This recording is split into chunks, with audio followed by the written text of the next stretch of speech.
Welcome to the Anti-Hustle Business Podcast. I am your host, Shannon Whaley, and I'm here to help coaches, consultants, and service providers like you build profitable, sustainable online businesses without the hustle or the burnout that's so prevalent in the online space. I am here to show you that there is a totally different way to do business that doesn't leave you burnt the fuck out and hating your life. It's time to ditch the hustle culture and embrace a new way of doing business. So get ready to redefine success on your terms and build a thriving anti-hustle based business where you have more money, more naps, more travel, more freedom, more whatever the fuck you want in your life. So buckle up and let's dive in. Hi friends, welcome back to the pod. So October is Domestic Violence Awareness Month. I recognize that this is going out the first week of November. The reason that I want to talk about this is because today, as I'm recording this, it would have been my 7th year wedding anniversary to my ex. And obviously I'm feeling feelings and I've been thinking about a lot of things today. And so I wanted to share a bit about my experience and what I went through for 5 years, as well as other relationships that I have been in that would fall, now I'm older and wiser, would fall under the abuse category. Emotional and mental and financial abuse is not clear cut versus if it's physical abuse, then you have bruises and you have a day, here's the event. And the kind of abuse that I have experienced in many different relationships over my life, it leaves you second guessing yourself. It chips away at your self-trust, at your sanity, and your sense of safety in relationships, in your body, in your home, and in the whole world. And so that's what I want to share today. I don't think I'll have any business takeaways, but I've been really focusing this season more on sharing my story and then just trusting that whatever comes out of these episodes comes out of these episodes. So, as you know, abuse isn't always physical. It's not always visible on the outside. And sometimes it looks like love, lots of love bombing. Sometimes it has many days, weeks, years in between instances. And this is how it starts to get normalized. This is how you start to second guess yourself. So I have been in multiple relationships throughout my 46 years that were emotionally and mentally abusive. And some of those relationships were also fueled by addiction. So throw that in there just to add some gasoline to the fire. Many times I told myself that it wasn't abusive because I never got hit.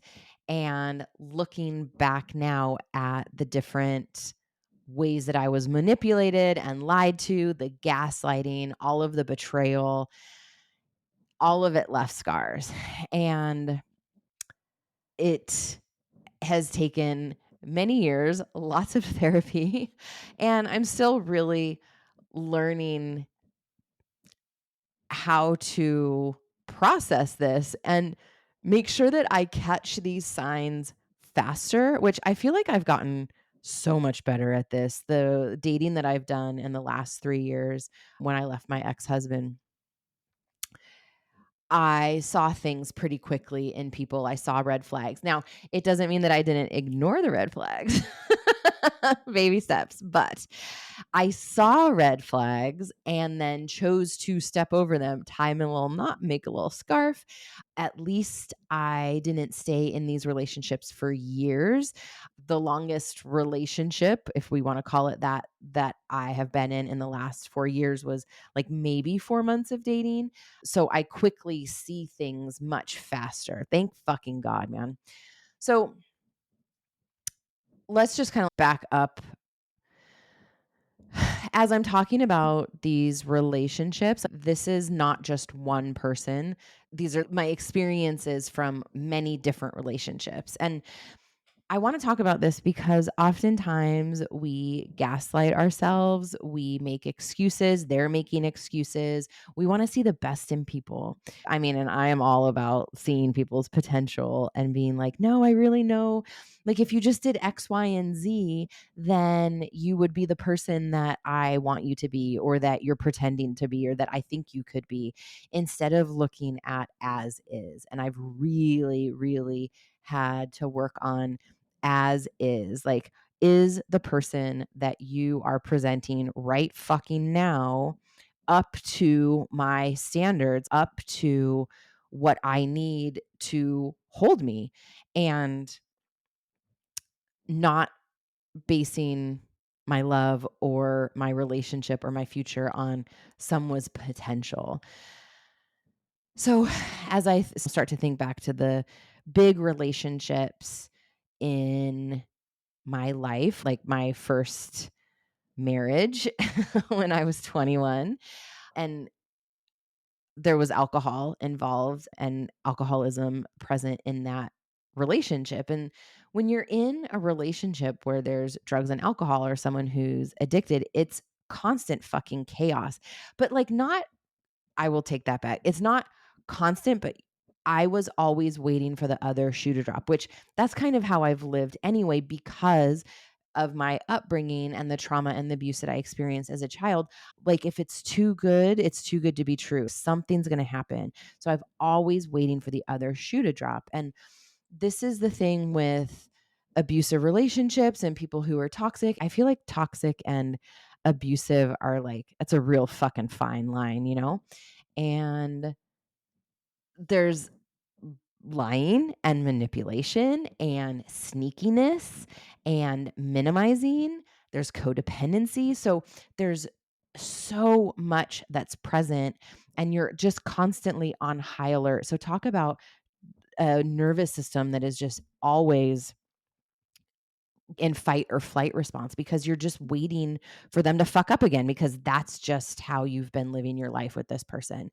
And so I lost trust in myself. And oftentimes in these situations, there aren't communication skills. And I will say too, I have had to do a lot of work of, where have I been the toxic one?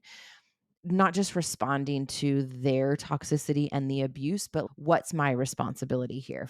And that's not to say, obviously, that like I'm not responsible for being abused, but I firmly believe that, we're both coming in with our own stuff and our own traumas and our lack of communication skills. And I didn't know how to fucking repair. I really shied away from having hard conversations. There was no repair. It was like, oh, I'm sorry. Oh, I'm sorry too. I love you. Please don't do it again. And then it was just like, we're going to fucking wait and see how long this good spell lasts. Right. And sure as shit, it didn't get better. And it was just this endless loop. And so I found myself in the same relationship over and over and over again. And so that's why when I left 3 years ago, I was like, I'm fucking done. I am so done with this pattern. I have to figure out what the fuck it is about me, and why do I keep attracting the same kind of person, just in a different body, like more tattoos. And it didn't matter if it was a man or a woman. Like, I date the same kind of person. And so I have to figure out what it is about me. And one thing that I learned that really helped me is that I don't attract these people. These people just shoot their shot and they throw a wide net.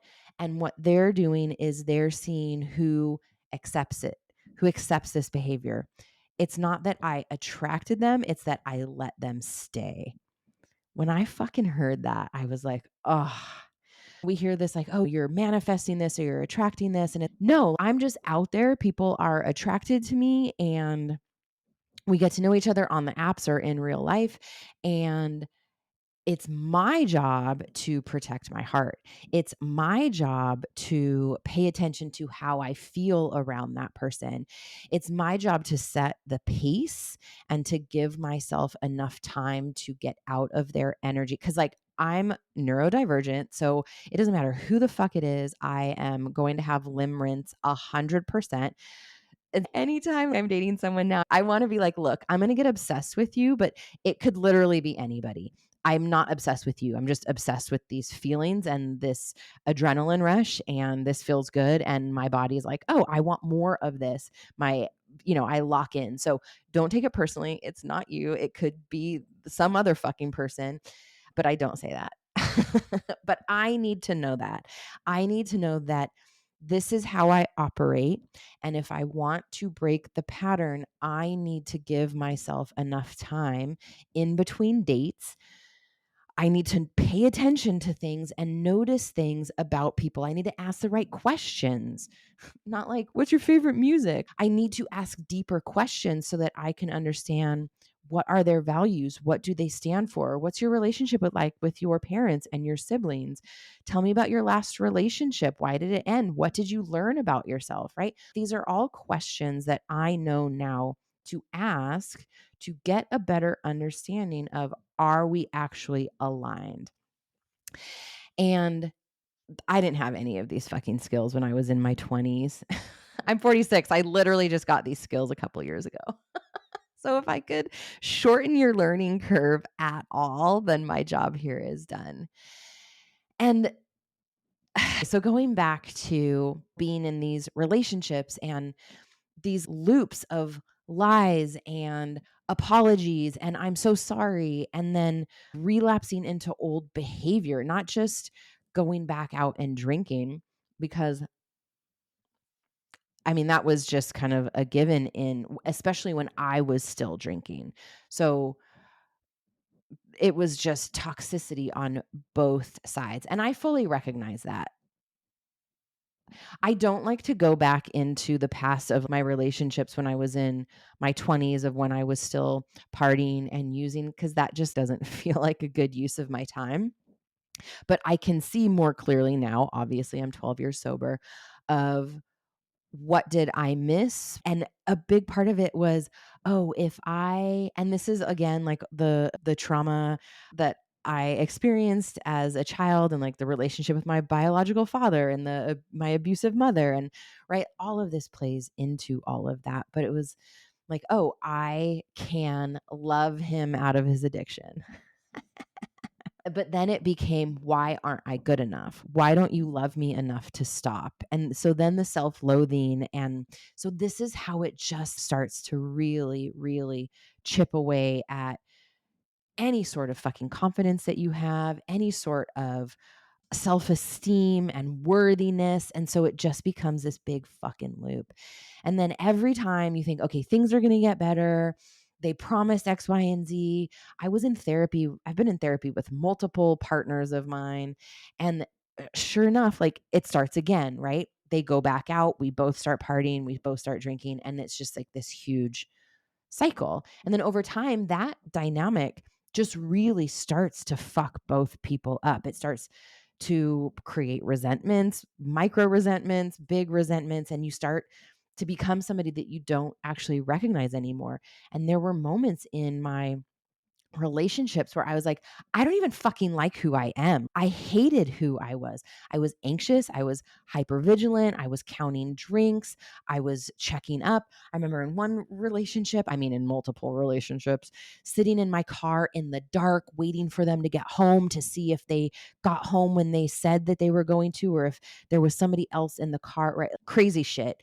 Trying to figure out lies or decode lies, going through phones, begging these people to fucking love me.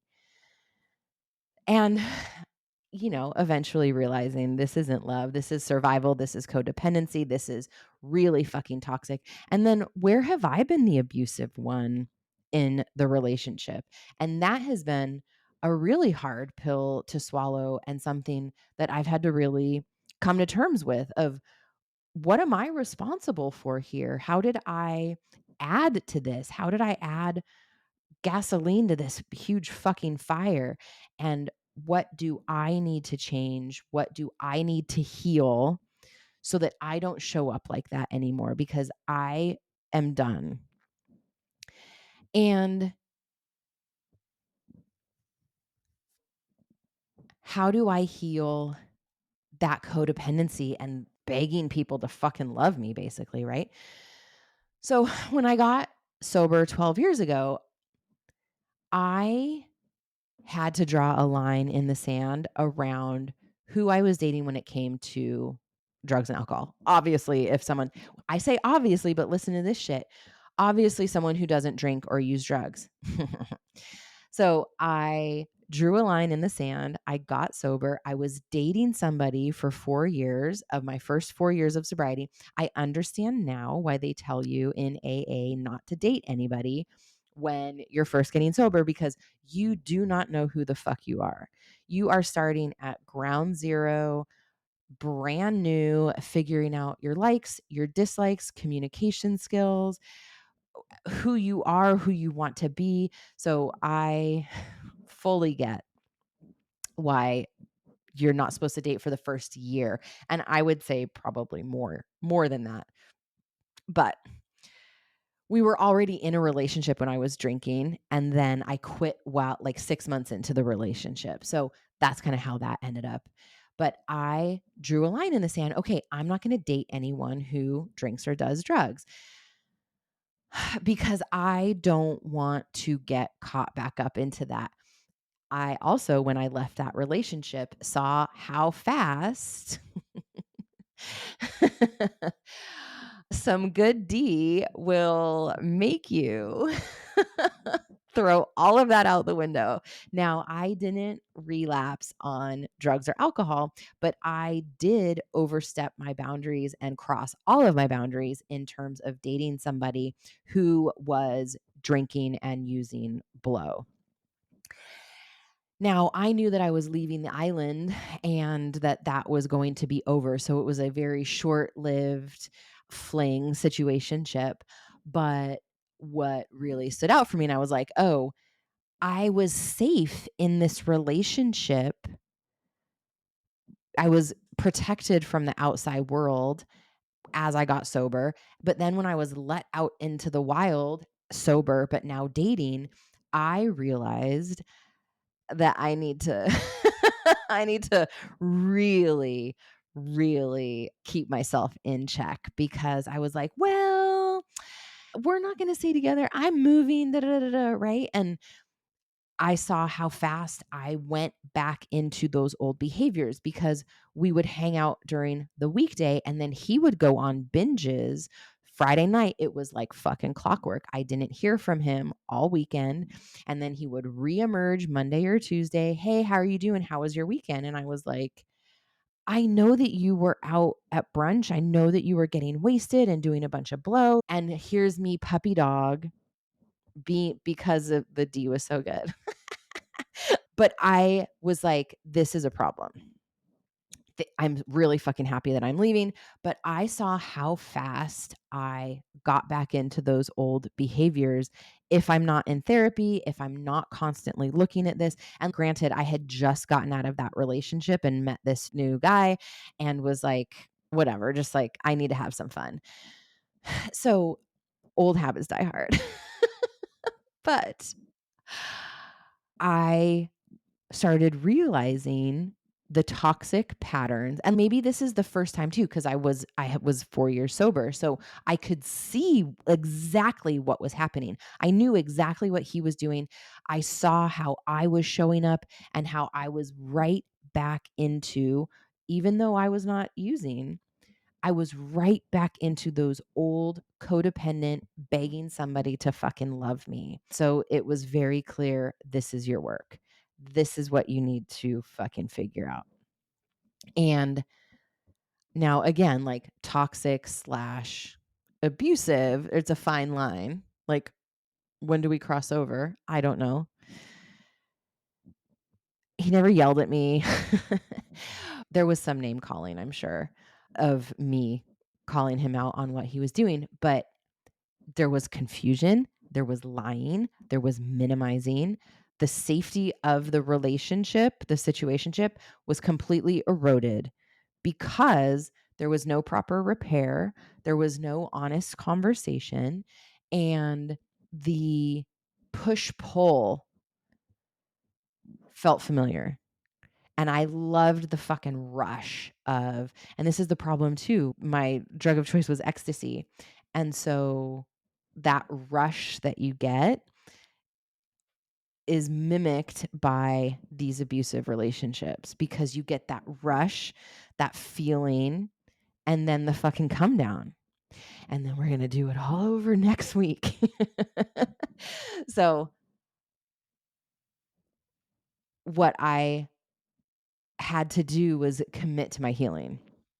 It's been a long, long process, and I'm still learning. So, I want to talk about just a couple examples of things that I overlooked or that I missed, but that I talked myself out of. This is like I forget the word, like a composite of my relationship. So it's not just one relationship or the last one. So this is over the last 20 something years of things that I have experienced. So the first one was this is something that I hear so many people struggling with. I know something's off. I can feel it. Also, I'm a Virgo, I'm intuitive, and I have dreams about stuff. Now, whether this is my conscious life working overtime in my dream life, but there have been many times where I've had dreams about what my partner or the person that I'm dating is doing, and then come to find out it's fucking true. So I'm a witch.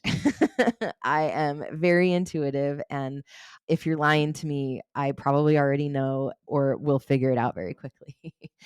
But one of the things that always fucks me up, and I have done this over and over and over again, is that when things felt off, but I couldn't prove it, I would stick around.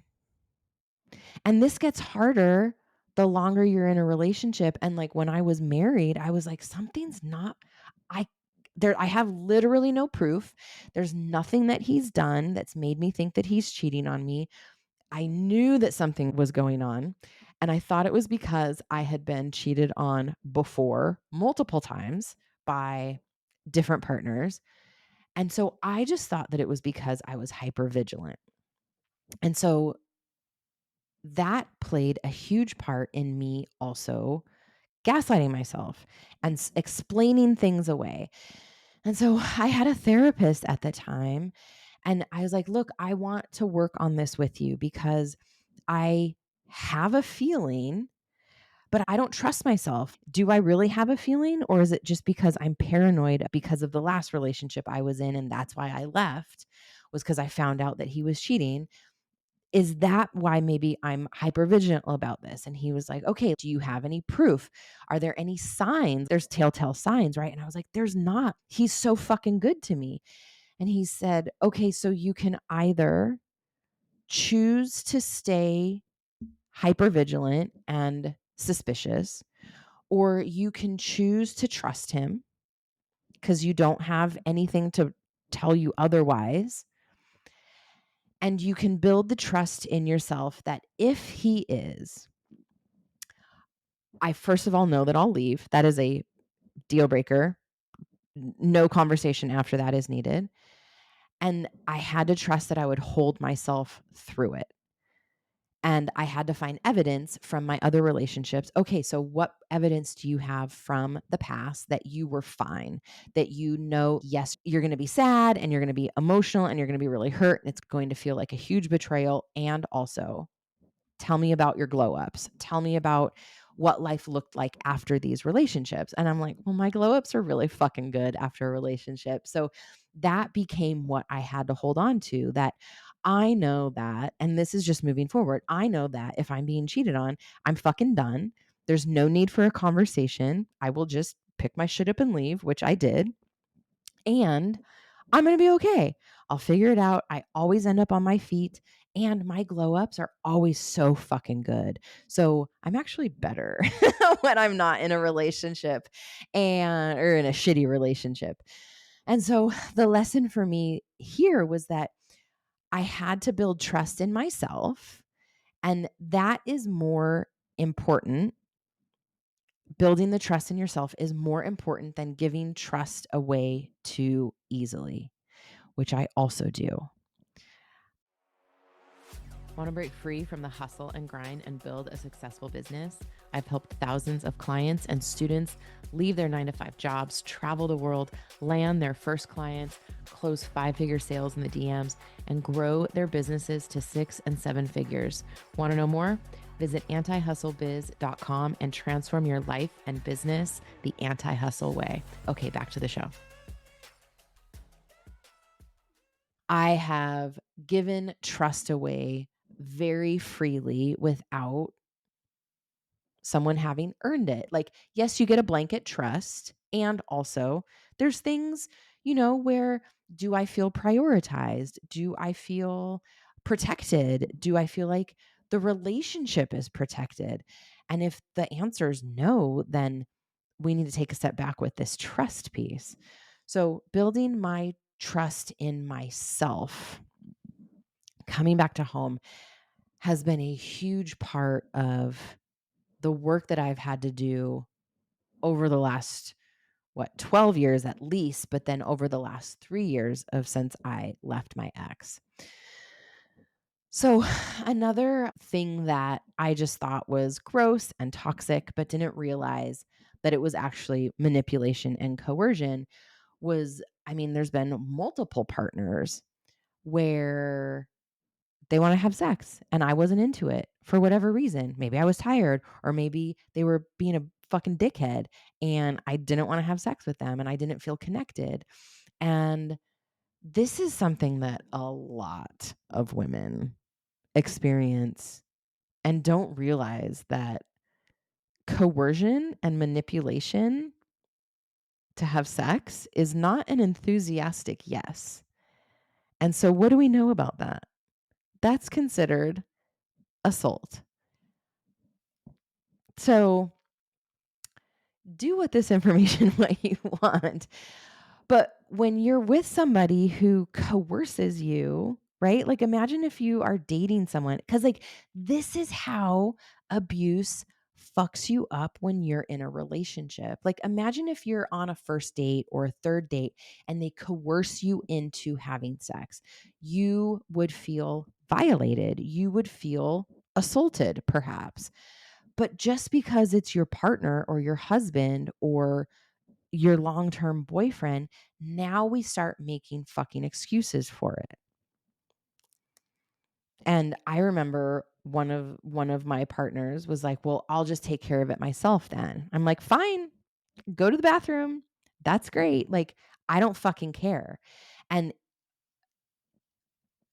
having that happen over and over again over years in a relationship, it's manipulation. And again, like, we're going for enthusiastic consent. This is definitely one of those, like, if it's not a fuck yes, it's a no situation. And anytime someone makes you feel guilty for not having sex with them or not doing an act, that is not love. That's control. It's coercion. It's manipulation. And I've talked to many women who have experienced it. And I will say it was really difficult for me to even entertain the idea that I was in an emotionally abusive relationship, because I knew he was a dickhead, but going from toxic and moving into that, like, was he toxic or was he abusive? And that's why the title of this is Death by a Thousand Paper Cuts, because it's like, does it fucking matter? Like, does it does it matter? It's not good either way. Another piece here that I really had to process was when one of my partners used my vulnerabilities and, like, things that I had shared with him as ammo for our fights. So, one of the most painful things that I have experienced was when someone that I had shared about my mom's abuse and what she had done to me growing up and the different tactics. Hindsight's 2020. I probably wouldn't give this much information to a new partner. someone that I didn't know. But he used that against me, and he would do the same things that she did to me. And so it would trigger me 100%, like CPTSD triggered, and he would do the things that I told him that she would do to me. And so that's when I was learned about reactive abuse, which is like, is that like a legit phrase? I don't even know if that's something that in the DV world, if that's even an appropriate phrase, but it's like when they're poking you, it's like poking the bear, right? I think that's poking the bear with a stick, poking the dog with a stick, and just prodding you. And but the thing too is like, and I know that if you've gone through this, you can relate to this, of like the coldness in their eyes. Later I realized that was a moment that I should have left, because there are so many times that I have looked back and I've been talking to someone and I'm like, but should I have left at this point? Like, was this enough reason to leave? And then things would be fine and things would be okay. And then something else would happen. I'm like, was that a reason enough to leave?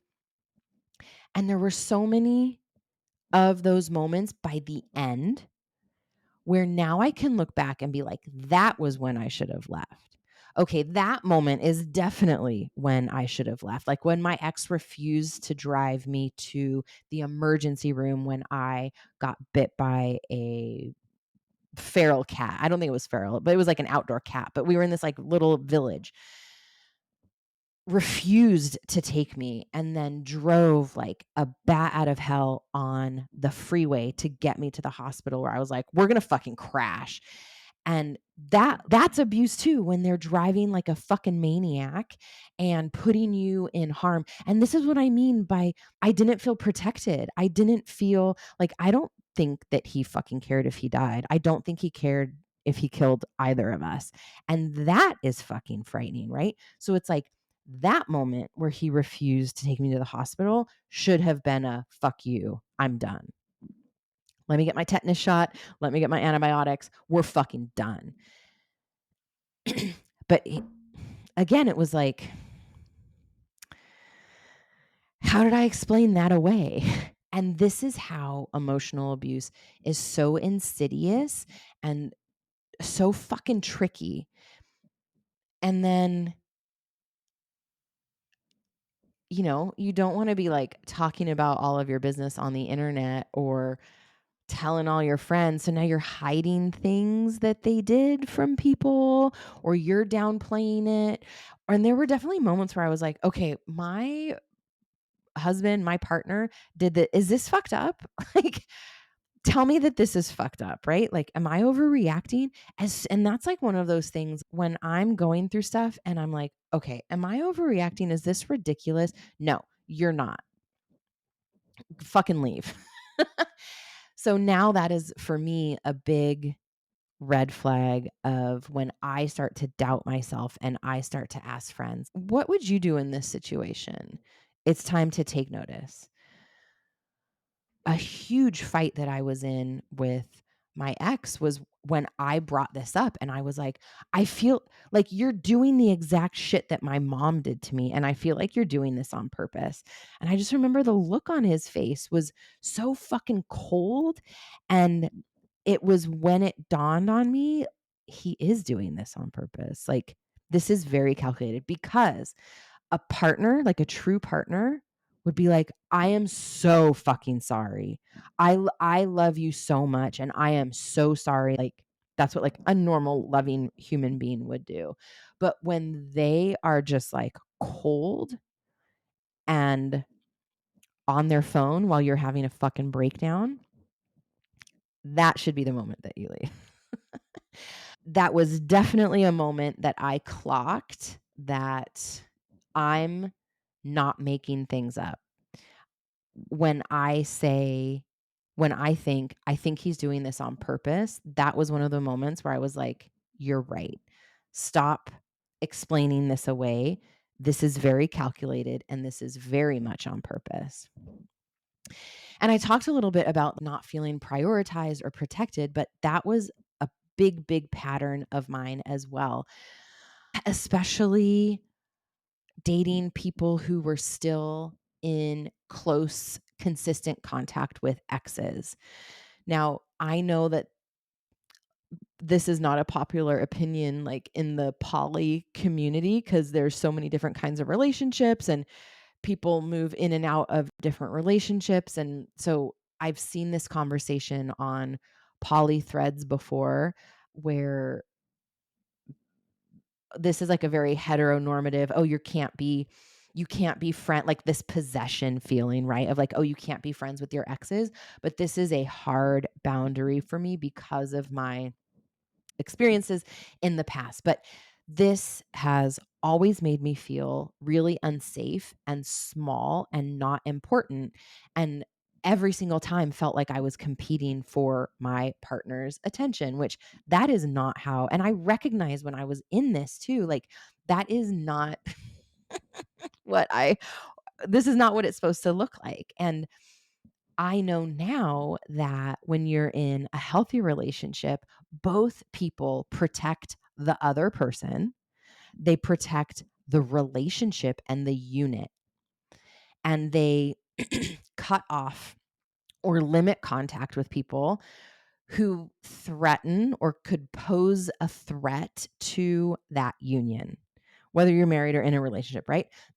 And so this is where it was like a big wake up call of several times, many times. And then I start going back and I'm like, this should have never even gone past the second date or like the second month. All of the relationships, I start looking back and I see now what I missed then or overlooked then. And like literally none of the relationships that I was in should have even gone past. I mean, one of them that I ended up being in for 2.5 years, like the first date shouldn't have even happened because he had gotten pulled over for a DUI and got a possession charge. Right. And I'm like, oh, whatever. He has got dimples. He's 6'2". So it's very real overlooking these things. And then the whole like, oh, I can change him. It's fine. Like, oh, he's just in a rough spot. Oh, he's dealing with blah, blah, blah. Oh, she's dealing with da, da, da, da. No, absolutely not. So, what I know now is that if my partner can't or won't protect me, then I'm not in it. I'm done. That if to me, this feels like emotional neglect. And I grew up with that. I'm not here to replicate this anymore. So this is also me healing my childhood wounds and where I felt like I was begging to be loved by my parents and where I felt neglected and not heard and manipulated, right? Like all of this ties into who I let stick around. So as I was putting the outline for this podcast episode together, this is how this is still very much a process that, like, individually, when I say the things or tell the stories, like, let's just say I met somebody brand new and I was like, oh, like some of the stories are so bad. They're like, oh, yeah, I mean, that sounds like an abusive relationship if I just tell one story. But some of the things are so small, right? So individually, the things that happen to me might sound small. So their reaction or their response or an eye roll or being accused of cheating or being ignored. That was a big one where there would be a argument and he wouldn't talk to me for days. Now, I am also guilty of doing the silent treatment, and that is a very abusive, emotionally abusive tactic. I have worked really hard in therapy to not do that anymore, but I shut down. And it was also like a form of punishment when I was a child where my mom would ignore me. And so that just became how I also operated. So I had to really undo and learn how to walk right into the fire and like, we need to have a conversation about this. As much as I don't want to and I want to ignore this, we have to repair. But then you're also assuming or hoping that your partner also wants to repair. And if that's not the case and they're ignoring you, that is also an emotional abuse and manipulation. If you're never repairing, This is how death by 1,000 paper cuts happens. And that's why emotional abuse is so fucking tricky, because it's cumulative. And you keep excusing the small things over and over and over again, especially if you have fucking children, because you just want to keep your family together, right? Until one day you are unrecognizable. You look in the mirror and you're like, what the fuck? And your cortisol is spiked and you have black bags under your eyes and your hair's fucking falling out and you're skinny because you can't eat and you're having health problems now. Or the opposite side where you're eating a bunch. This is how it all fucking starts to take a toll on your body. Another thing that has shown up in multiple relationships was them accusing me of cheating on them when I wasn't doing anything. And obviously it's projection. And I would say too, what are you doing? Oh, I knew you were going to pull that reverse psychology bullshit, right? Versus, hey, I'm feeling really insecure. This is how adults speak, but oftentimes we're all wounded going into relationships and we don't know how to communicate. And so this is where the healing has to happen. This is where learning how to have fucking adult conversations like, hey, I am feeling really insecure about your coworker. Can we talk about it?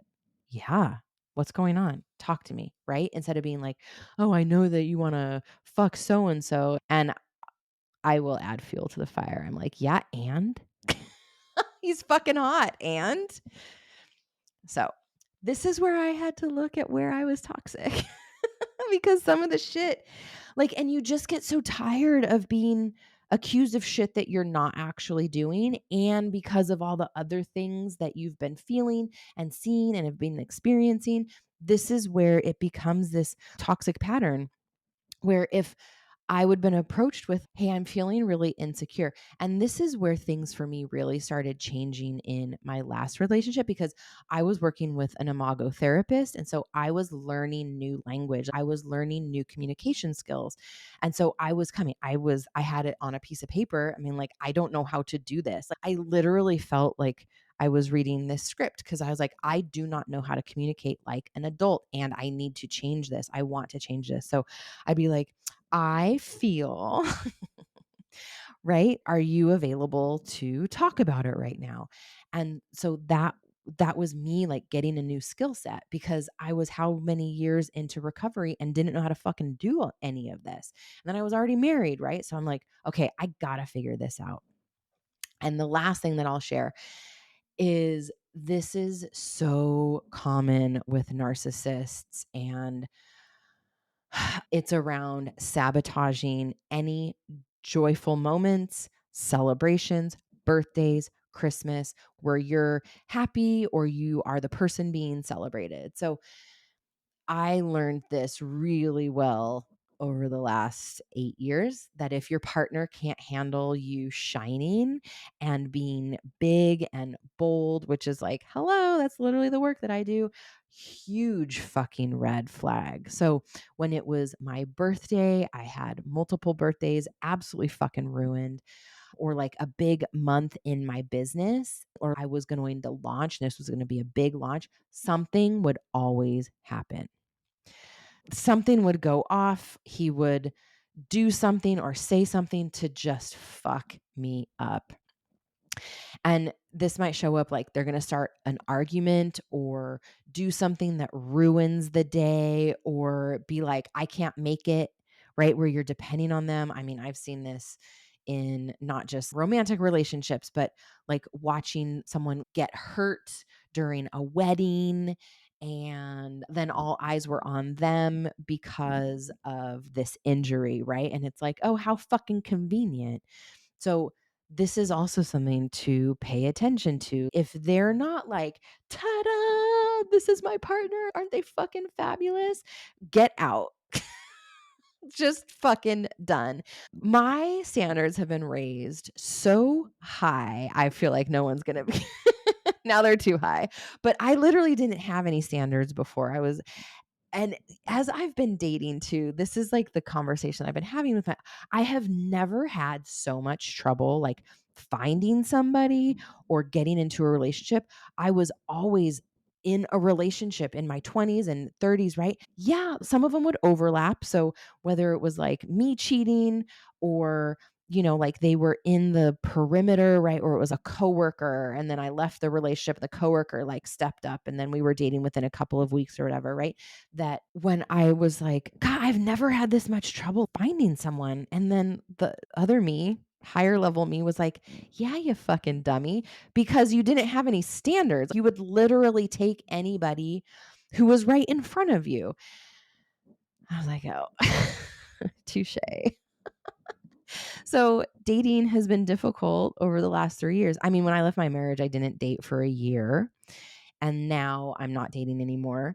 I got off the apps in July and I was like, I'm done. I don't want to be dealing with this anymore. And if I meet someone in the wild, they're going to have to be coming with a jackhammer to get like this wall down. Cause I love how peaceful my life is. And I don't ever want to go back into a situation where I'm dealing with this shit ever again. And it's just, it's just a lot. So in physically abusive relationships, there's a clear line, right? Oftentimes there's a clear line. The abuse, the hit, the shove, the threat. Okay, I'm done. But with emotional abuse, that's where it gets really murky.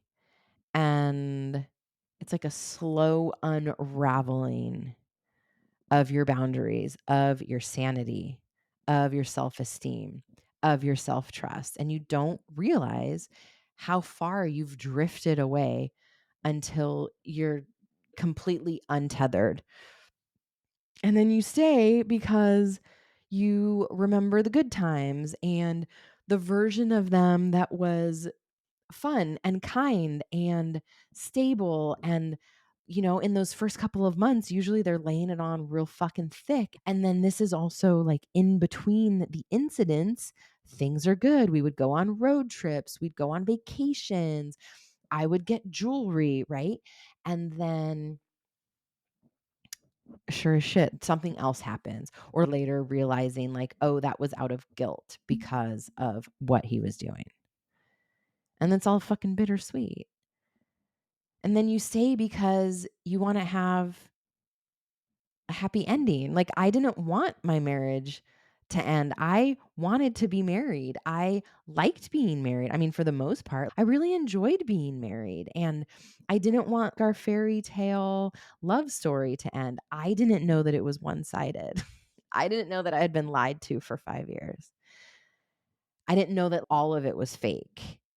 And so I was holding on to, if we could just get back to what this was in the beginning, not knowing what it actually was, right?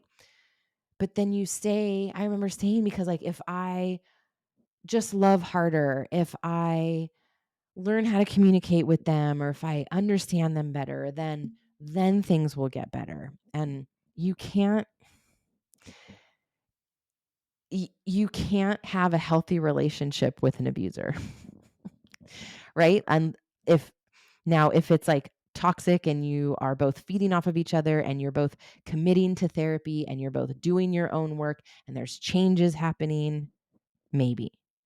But if it's one-sided and one person refuses to look at their shit, learn how to repair, is coercive and manipulating you and shuts down when it's time to have hard conversations, that is a one-sided relationship.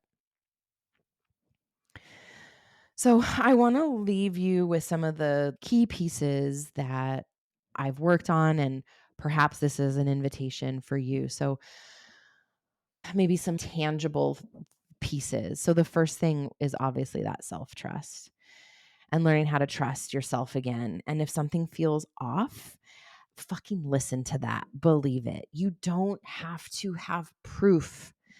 The proof is your intuition. The proof is the stomach aches.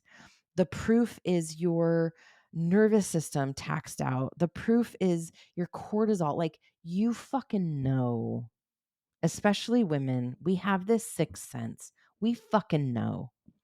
But we're told that if we don't have evidence, if we don't have proof, it's not a good enough, air quotes, reason. Let your intuition be good enough. I wish that I would have put that or learned how to, right? Hindsight's 2020. I wish that I didn't need proof. Now I don't need proof. If my fucking stomach is off, we're done. If I'm having dreams, we're done. The next piece, it obviously, is boundaries. And I had to really learn what safety felt like, what I imagine it feels like, not just like what danger feels like or being on edge. So boundaries aren't about controlling someone else. They're about protecting your peace, protecting your heart, protecting your space. I had to do a lot of education around the patterns. So I was following a lot of people. When I deleted the dating apps, I deleted a lot of the dating coaches and all of the accounts around narcissism and emotional abuse. Like I just needed to get out of that space and just breathe for a little bit. I still follow Therapy Jeff because he's amazing, but all of the like narcissist stuff, it was just too much. I was inundated for too many years and I just needed to step back. But I had to learn, like, I learned that I was in an abusive relationship because of TikTok. So I am super grateful for the accounts where they're talking about it. That's why I wanted to talk about this today, because if there weren't women speaking up about what they had experienced and the little things that we think are stupid, like I heard someone say my husband refused to get me medical care. And I was like, that's abuse. I just thought I was married to a dickhead. Right. And so that's why I wanted to share this. And so I'm forever grateful of that platform and the people who were showing up in my timeline. But I had to learn the patterns. So the love bombing, the gaslighting, what is it? When they like reverse, I can't think of the acronym right now. I'm sure you're saying it to yourself because you know what it is, right? But like the deny, is it Darvo? I don't know what it is, but the silent treatment, withholding affection, the energy shift, and then saying that nothing's wrong. And you're like, clearly something's wrong, right? It's to drive you fucking bananas. And then once you see this, you cannot unsee it. And I feel like once I started watching those TikToks, things started to unravel because I was like, hold up, something's going on. And then I had to get support. So I already had a therapist when I was in my marriage. And so I'm happy that I was working with him while I was leaving. And then I hired a relationship coach like a year later after I left to work on relationship dynamics and coming out as solo poly and what that means and understanding how to heal my attachment wounds as a poly person. So that was something, but you can't do this alone. You can't heal in isolation. You have to be around other people, finding a trauma informed coach or therapist or community that understands this part of abuse so that you feel believed. And that was one of the things that I loved about the TikToks where I was like, finally, people are talking about this. I feel seen. I don't feel so fucking crazy anymore. And I realize when I hear other people's stories, I'm like, oh, like clutching my pearls, like that sounds fucking awful. Hold on. I have the same story. Right. And so if that's abuse, then why isn't this situation abuse? Why am I gaslighting myself? So that was just a huge revelation for me. So if you're listening to any of this and it sounds familiar, you're not overreacting.